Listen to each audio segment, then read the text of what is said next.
This is the My Child Will Thrive podcast, and I'm your host, Tara Hunkin, certified functional nutritional therapy practitioner and mother. I'm here to share with you the latest research, expert advice, parent perspectives, resources, and tools to help you on your path to optimizing the health and development for your child with ADHD, autism, sensory processing disorder, learning disabilities, or other neurodevelopmental disorders. My own experiences with my daughter, combined with as much training as I can get my hands on, research I can dig into, and conferences I can attend, have helped me to develop systems and tools for parents like you who feel overwhelmed trying to help their children. So sit back as I share another great topic to help you on your journey. A quick disclaimer. Please keep in mind that the information provided is for information and educational purposes only. It is not intended to diagnose or treat your child and is not a substitute for working with a qualified practitioner. This episode of the My Child Will Thrive podcast is brought to you by the Autism, ADHD, and Sensory Processing Disorder Summit. You can sign up for free to watch 10 days of expert interviews and masterclasses at www.mychildwillthrive.com/summit. Now on with the show. Hello, everyone, and welcome back to the My Child Will Thrive podcast. I am really excited to have with me today a guest that is not what we've had on before. This is a guest that's going to talk to us about how we can customize our learning for our particular children. This is something that we need to do. Often we talk about here all the different underlying health issues that our children have and what we can do about those things. But in the meantime, our kids have to continue to learn, and we want them to learn in a comfortable environment, feel successful in their learning, and ensure that we're doing everything to support them thriving in that educational setting. So today I have with me Dr. Emily Levy. She's the founder and director of EBL Coaching, a specialized tutoring program that offers individualized one-on-one home, virtual, and on-site instruction using research-based multisensory techniques.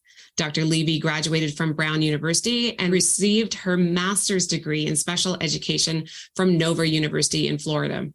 She also completed her doctorate degree in education from Nova University. Dr. Levy is the author of Strategies for Study Success, a 17-part student workbook series that teaches students strategies for test taking, note taking, reading comprehension, writing, summarizing, and executive functioning, and the author of Flags and Stars Orton Gillingham student workbook series, which helps students develop their fundamental decoding and spelling skills. Additionally, she's the author of Flags and Stars Multisensory Math, a multisensory math program that helps students develop a stronger understanding of core math concepts, including addition, subtraction, multiplication, division, and fractions. These workbooks are currently used in schools nationwide. Thank you so much for joining me here today, Dr. Levy. Thank you for having me and for that very nice introduction. Well, it's always good to get a background of where everybody's coming from. And obviously you have a deep background in working with kids in this framework of specialized or individualized learning, and in particular in a multisensory approach, which we're going to get to in a little bit. But what I want to do today is just start with, can you just define for us what a learning difference is and why it's important to identify them? Sure. A learning difference really is defined by a child or an individual who learns differently, who is not neurotypical, who doesn't learn in that traditional way that many other kids do, and really needs a different approach in order to grasp new concepts. Yeah. So how can parents identify if their child is having a learning challenge? Many learning challenges start at a very young age. If a child struggles with speech at a young age, if they struggle to learn the letters of the alphabet, the sounds that correspond to the letters of the alphabet, they struggle with drawing, with writing, with holding a pencil properly. These are some early signs that they may have potential challenges. And then academically, once school begins, many kids who have learning challenges will really have significant difficulty learning how to read, learning how to solve basic math problems, learning how to solve word problems. So really, many of these challenges will start to come about pretty early on in their academic career. So is the typical student that goes through this? I mean, I think a lot of parents, when their kids start school, do you find that the parents that come to you also are seeing behavioral challenges that come up because of the frustrations around learning?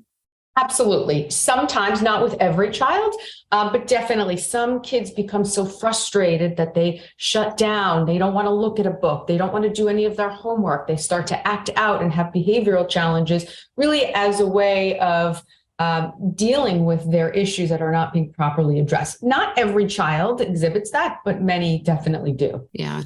I know for me with my daughter, when this was so long ago, she's in college now. But it was really that end of day meltdown was always a sign, because with girls in particular, sometimes they actually don't have the behavioral challenges in the classroom. They hold it all. And then it's the end of the day, there's this great big release of all the stress of trying to learn when it's so frustrating for them. So it is so important that we get a chance to identify what we can do specifically to help them through this. Can you tell me a little bit more about maybe what the typical student that you see, a student profile in your center? Because I know that typically with learning disabilities or differences, it tends to be comorbid with some of the other neurodevelopmental disorders that we talk about here at My Child Will Thrive, like ADHD and autism, but they aren't always, but there is a high comorbidity. Sure, absolutely. So at our centers, our specialty really is working with all types of special education students who have dyslexia, learning disabilities, ADHD, autism. And while it's not always the case, very often we do see those comorbidities. Certainly autism and ADHD is something that we see fairly frequently. Oftentimes we see dyslexia and ADHD. We see ADHD along with executive functioning challenges. There's a very common correlation. So some children just have one diagnosis and one particular challenge, but many do exhibit those comorbidities. So how do you then, I guess, identify? So when someone comes into your centers, then what are your next steps with them to customize that learning approach? Sure. Typically, when a student comes in, I personally meet and evaluate that student when I can, just to give me an overall picture of who that child is, what their specific needs are, and what the best plan of action would be for that child. Many of our students come in with an IEP or with a neuropsychological evaluation or a psychological evaluation. So I always take a look at that as well and really factor in all of the pieces and coming up with the best plan of action for that child. And then from there, we come up with a specific individualized plan of action to address their areas of weakness. And all of the work that we do is very much research-based, multisensory, and really catered to the individual needs of that child.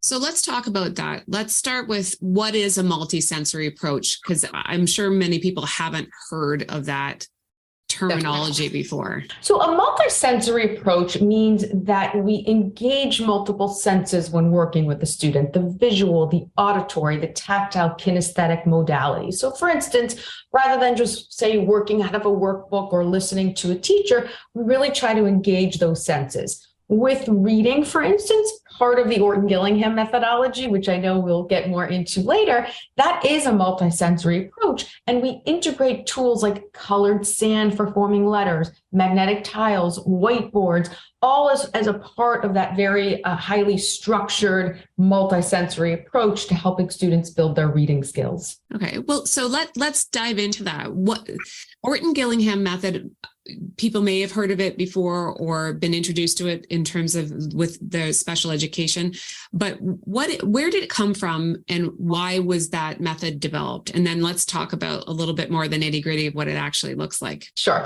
So that method really was originally developed for children who had reading disorders like dyslexia and really were struggling to learn in the traditional way. So those two individuals, Orton and Gillingham, came together and created this method, I believe in the 1950s. And it really took off from there. It's an incredibly effective method, particularly for students who have dyslexia, but not only for students who have dyslexia. Almost every child, especially those who are struggling with reading, benefits from this method because it's so multisensory, it's so structured, it spirals and integrates previously taught concepts as we introduce new concepts. And the students tend to really enjoy the multisensory approach and become engaged with the learning rather than just being passive in the approach to teaching reading. So what is the evidence for this type of method? So obviously, engaging the senses, we talk a lot about, so sensory processing disorder is something that we talk about here as well.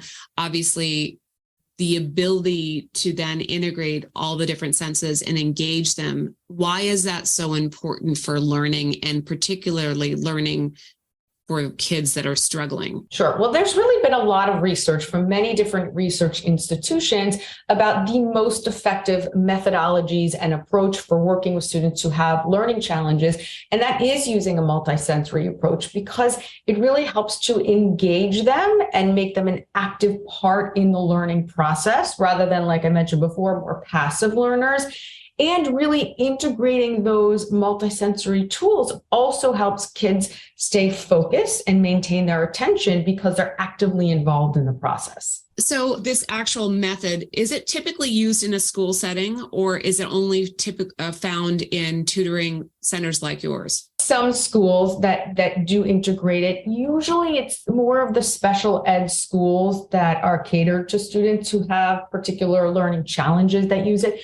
There are some public schools and some private and parochial schools that will have some teachers who are trained in the Orton Gillingham methodology. But from my experience, unfortunately, it is rare because so many students really need this approach and they're not getting it. So I've found that in most circumstances, if the child is not at a special ed school, the Orton Gillingham method needs to be provided outside of school. Yeah. So the method itself, how is it staged? Like how does, so let's say you have a child that is starting out there, you've noticed very early on that they're having trouble even identifying letters and having trouble blending sounds together or anything in terms of the phonics, typical way of teaching reading to kids. What's the difference? What does this look like? Sure. So there's really different levels within the program. Like I mentioned, it's very much of a structured and systematic approach to reading. So at the very beginning level, we work on teaching students how to identify the names of the letters and their corresponding sounds. And we use audiovisual flashcards to teach the letters with the corresponding key picture. We have them trace the letters in colored sand, trace the letters in the sky. Sometimes we use shaving cream for additional tracing. Once they've grasped the individual name of the letter and their corresponding sounds, then we work on how to blend those sounds together to form basic words. And we use magnetic tiles to help with that. We use flashcards, we use whiteboards. So again, really engaging the senses.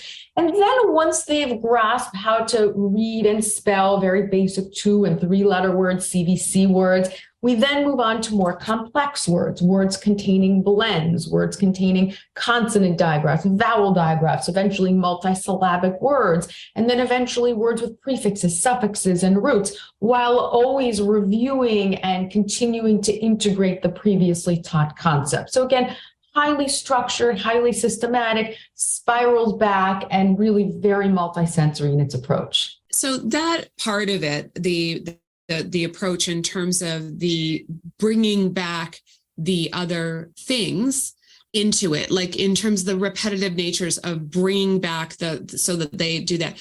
Why is that part so important or integral to the process itself for these particular types of kids? So that really helps for the information to really stick in their long-term memory. If we teach it once and then never teach it again, they're really not going to retain it. So by constantly spiraling back and integrating previously taught concepts, it really helps them to retain the information for the long haul. What happens when you have a kid? So when you're describing that, obviously we have children that are much younger. Look, what do you do with the child that isn't identified really early on? They've grasped some reading, but they're still struggling. And it's just that they're really slow. They're not keeping pace with their peers in terms of their ability to read and also to comprehend as they get further and further into school. So what happens if you bring a child that's older, like not in grade 1, grade 2, and those early reading phases, but they might have gotten all the way to grade 4, 5, or 6, or even later and not have grasped basic reading concepts. How do you work with them in a way that they can at that particular age? Great question. And it actually is something that we see all the time. We see many older kids that have never received the right support, the right diagnosis, and really are at a point where they're struggling so much academically. And that's really where our highly individualized approach to instruction comes in. And that's why we start with that initial assessment so that we can really gauge where the gaps are. Oftentimes, as I'm sure you know, once a student reaches 3rd, 4th grade, there's a big shift from learning to read to reading to learn. And now they start to struggle not just with decoding, but with expressing their thoughts on paper, with writing, with reading comprehension, because they get stuck on so many words. Their fluency is so slow that in turn, they're really struggling with comprehension. They're struggling with math word problems if there's a reading challenge. So really the key is identifying where the gaps are. They might not need to start with CVC words from a decoding standpoint, and they probably don't really have the time to do that if they're also dealing with all of their schoolwork and all of their homework to take a step backward. So what we really try to do is identify where those holes are. Are they struggling to read multisyllabic words, or are they struggling to read words with blends or words with consonant digraphs? So wherever they're at from a decoding standpoint, we try to really meet them there and work on building those skills at that point rather than starting from the very beginning. We also want to integrate strategies for reading comprehension, how to read and then identify the topic. This is one strategy we teach students, to identify the topic, which we highlight in blue, then the main idea, which is what the author is saying about the topic. We learned to highlight that in green, and then we go through and highlight the important salient details in yellow. So we're also teaching them comprehension strategies, and they oftentimes need help with expressing their thoughts on paper when writing. How do I start by brainstorming, then write, then go back and self-check my work? So there's really so many other aspects of learning that start to come into play as they get older and progress through school. Yeah, you're bringing up actually a lot of, it's interesting in terms of both study or that development of the skills that become so important as they progress in school and then end up in high school and beyond. Without those basic skills, they really, really struggle as they hit high school in particular. You see, obviously, a lot of students that are coming in with dyslexia, which is a reading disability or difference. What do you find that a number of those same students also are struggling in math or are diagnosed with dyscalculia? Many of them are, yes, absolutely. So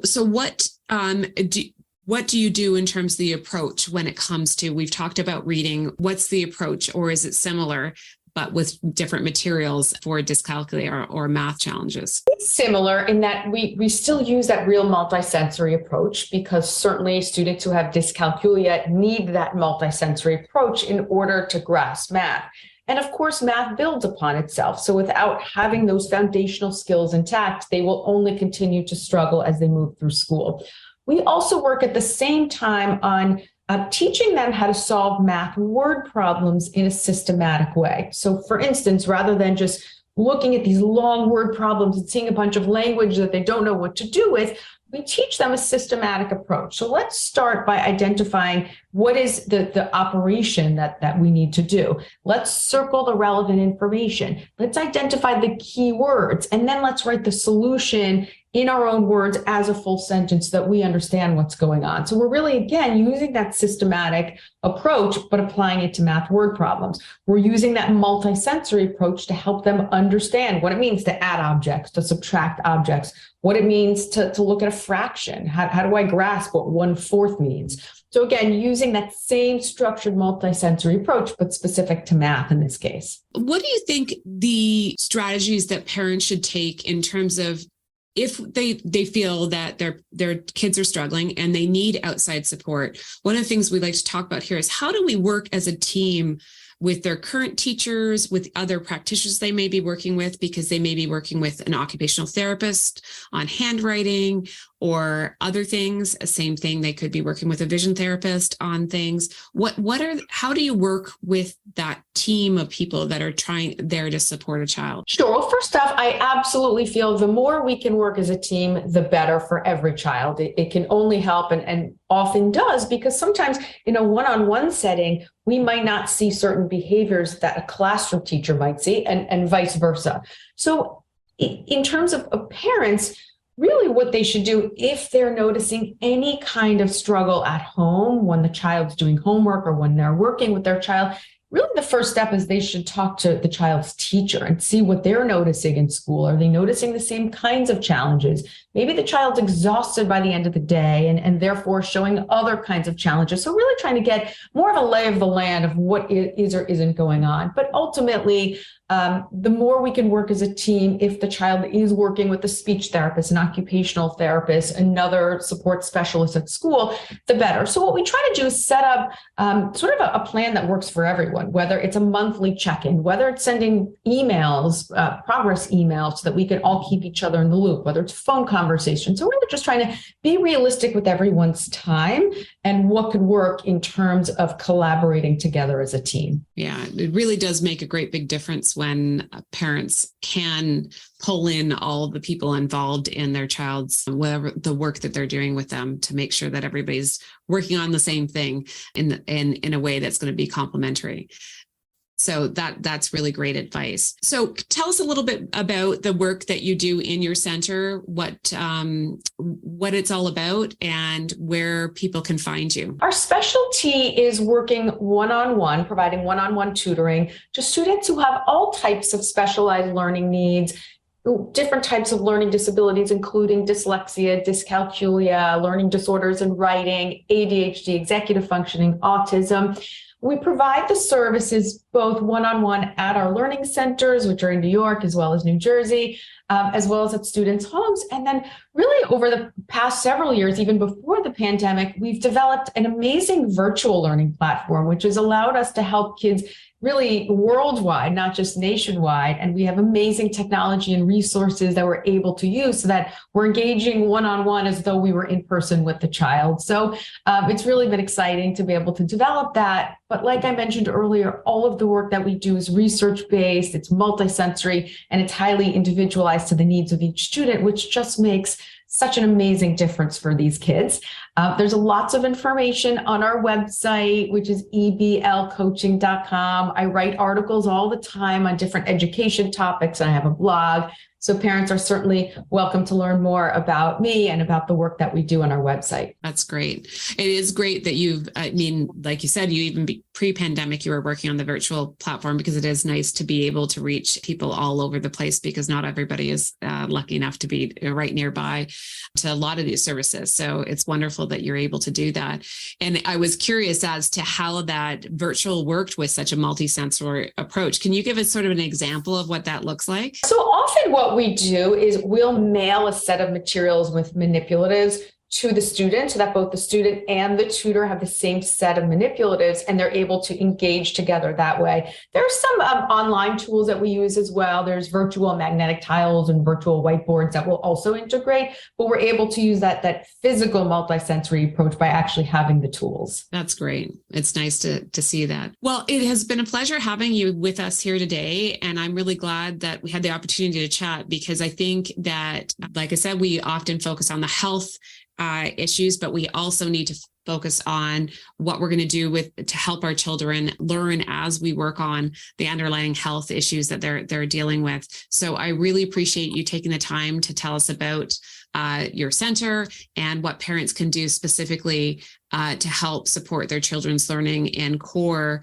areas like math and reading when they're struggling and at school. Well, it's been an absolute pleasure, and I very much enjoyed it. Wonderful. Thanks again. And we'll see you all again soon. Thanks for joining me today. If you've enjoyed this episode, please support us by subscribing and giving us a review on your podcast platform of choice.